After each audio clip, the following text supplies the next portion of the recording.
19, I think.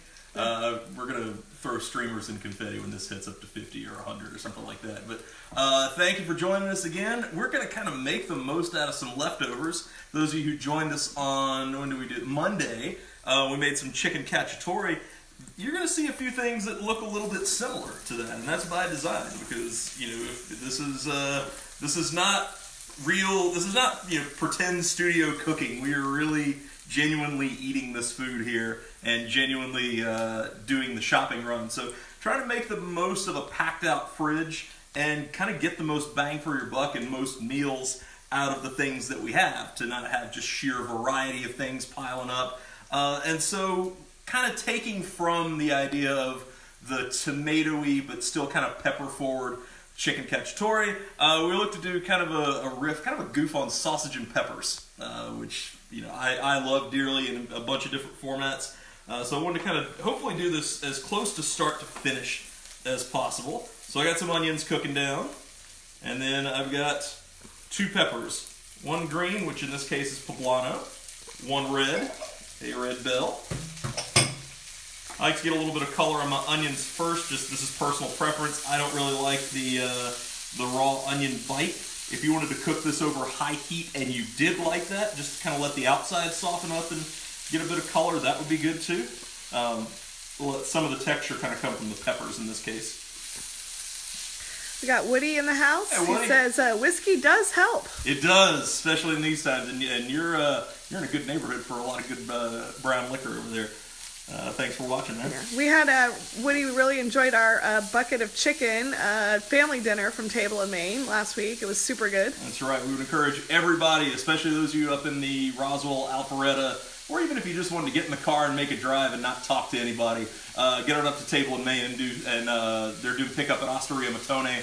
Please give them some love. If you're not in the Atlanta area, just find your local restaurants. Find whoever's staying open through this, because this is your really, for the time being, helping them, us. I'm still kind of in the game, so to speak, helping us stay afloat. So give it till it hurts a little. Also buy gift cards so that when they do reopen, you can go in and hang out, but that's a good way to support them as well. Yes, buy gift cards now, don't use now. Don't use now. Don't use now, use later. That's right. Like 2 months after a place kind of reopens for real.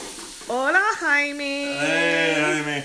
So this was, we made some creamy polenta the other day, and I made twice the amount that we really needed because I had big plans for it. And these big plans include baked polenta.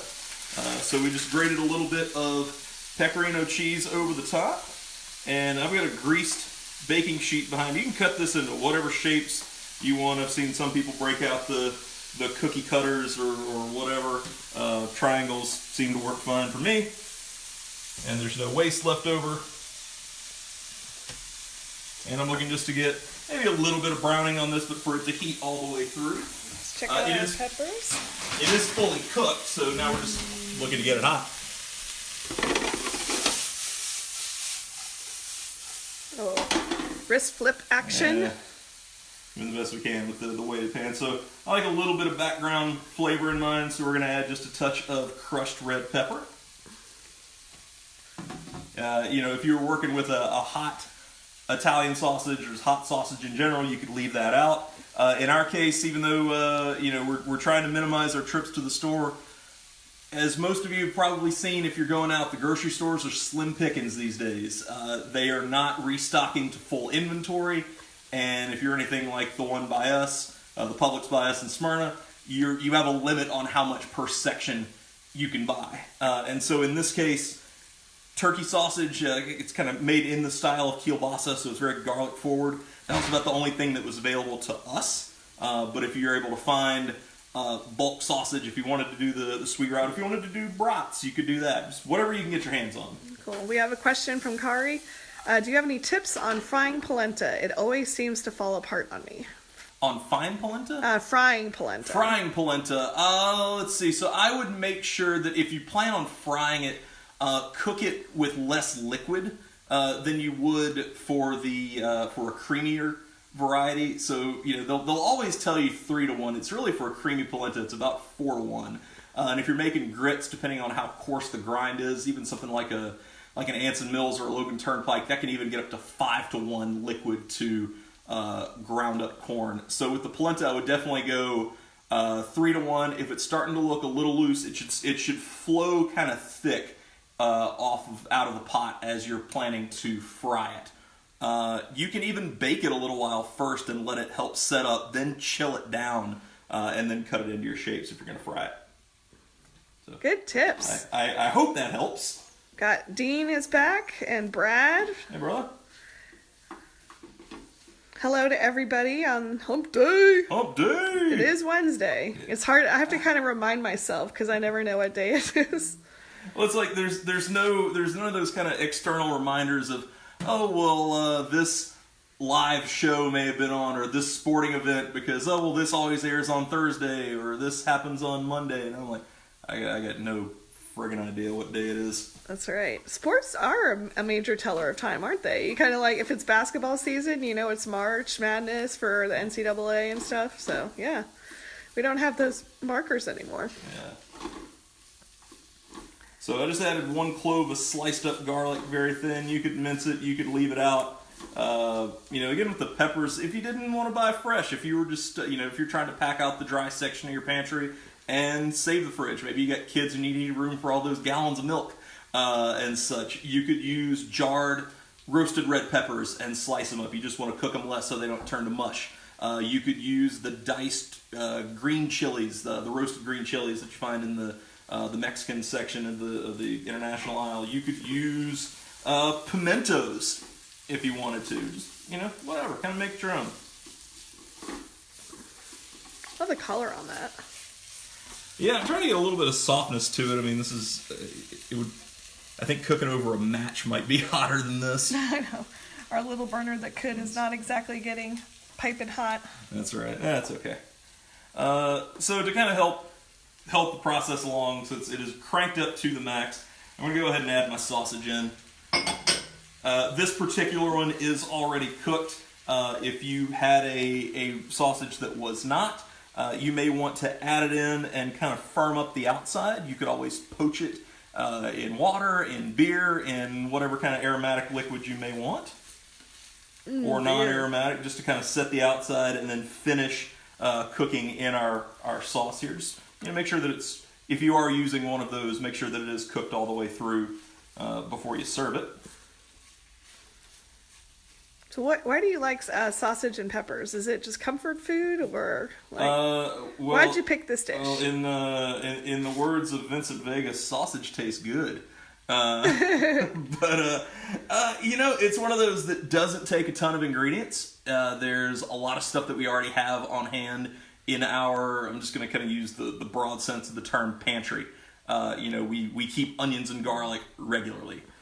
Sausage is one of those things, especially an already cooked one, an already smoked one. It's shelf stable. It'll hang out.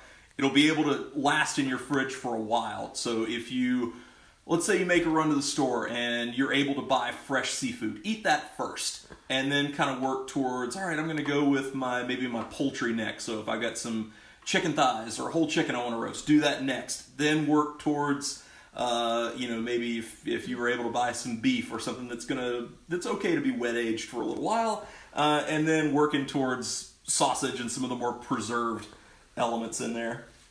Another thing I like about this is that you can really serve it on anything. I made the polenta with the idea of doing this and serving it over the polenta later on. You could do this over pasta if you wanted to. If you have the luxury of choosing, I would probably choose something a little bit more firm, kind of like a penne or a rigatoni or something with a little more chew to it. Maybe something a little shorter instead of having to something you've got to twirl. What about rice? That would be good. Rice would be good. Crusty bread would be good. Even better, slicing of the sausage is even optional if you had hot dog buns or hoagie rolls or something like that, and you wanted to just have a big, sausage and big pepper sloppy sub sandwich there. Well, that sounds good. Put the little Jersey brogue in there, little sausage and peppers, which I don't have. I think I've been in Jersey for about 15 minutes. Jersey, Boston, they all start to run along. No, Boston sounds very different. No, but when people are trying to do it, they start to kind of flow together. I guess when a guy from Mississippi starts to do it. Got Krista is Miller's back, Hey, Krista. and Lee. Hey, y'all. So cooking up some turkey sausage today and peppers. Happy lunch break, everybody. Yeah. So this part is totally optional right here. We finally found a wine. Not this isn't something that I'm going to feel bad about sacrificing for drinking. I'm going to add just a little bit to add some extra acidity to it. Again, totally optional. And let that cook down. Nicole Connor says she can smell that sizzle all the way in southern Arizona. All right. Thank you for joining us all the way in southern Arizona. Ben Heisler says looks yum. Thank you. Yeah, this is I think in a way, I mean, even depending on what part of the country you're in, I mean, I think we all kind of, if you're from the Northeast, you're used to sausage in some form. If you're in the Midwest, Abe Froman's Sausage King of Chicago. That's right. You're certainly used to that. Down south, these are all out west. We all kind of have a sausage dish that we like, and it just screams comfort, I think, to a lot of people. So wine has mostly evaporated. We've got some more of those tomatoes. Is that the crushed tomatoes from yesterday? This is the crushed tomatoes. And I'm going to kind of eyeball this. That was probably about 3/4 of a cup, somewhere in there. I'm not looking for this to be swimming in tomato sauce. This is really just to kind of bind it together a little bit. A little coating. Yeah. And this is why I say eyeball it, depending on what you're going to serve this over to. If you wanted to serve this over rice or pasta, you may want to go a little bit heavier on the tomatoes. If you're going to serve this as a sandwich or as a kind of hot dog style, which is a sandwich. I'm going to speak controversy here. A hot dog is a sandwich. So there. That's right. Shots fired. I'm waiting for the comments to come in, and I'm going to go ahead and chop this off. If a po' boy is a sandwich, if a cheesesteak is a sandwich, so is a hot dog. Same construction. That's right. Got to generate controversy somehow. That's right. We got to keep things lively. You got to get the debate, Yeah, if any of you have the chance to join the Show Me Your Sandwich group, don't. Because it'll make you some of us even more misanthropic than we already are. But yeah, that's kind of you'll throw something out there, and it's always people with the worst sandwiches. Just it generates the most opinions and controversial opinions. So Lee spent some time in Pittsburgh and said sausage and peppers is also very Pittsburgh. Oh yeah. So is Pittsburgh considered Midwest? Probably, right? Pennsylvania, or is that more Northeast? Depends on what part. Well, Pittsburgh's, I don't know, it's kind of Rust Belt. So you got that, Pittsburgh is close enough to Cleveland, to, I think, Toledo, somewhere around there. So, very, I don't know, what would you call that? I don't know. I've never lived up there. Actually, Atlanta's the farthest north I've ever lived, so, which is bizarro, but true. Yes, Charlotte, North Carolina was the furthest north I've ever lived, and I would rather not relive that. One year was good. So yeah, so looking for this to kind of get heated through. If you wanted to take the time and get some more color on the sausage, that would be fine as well.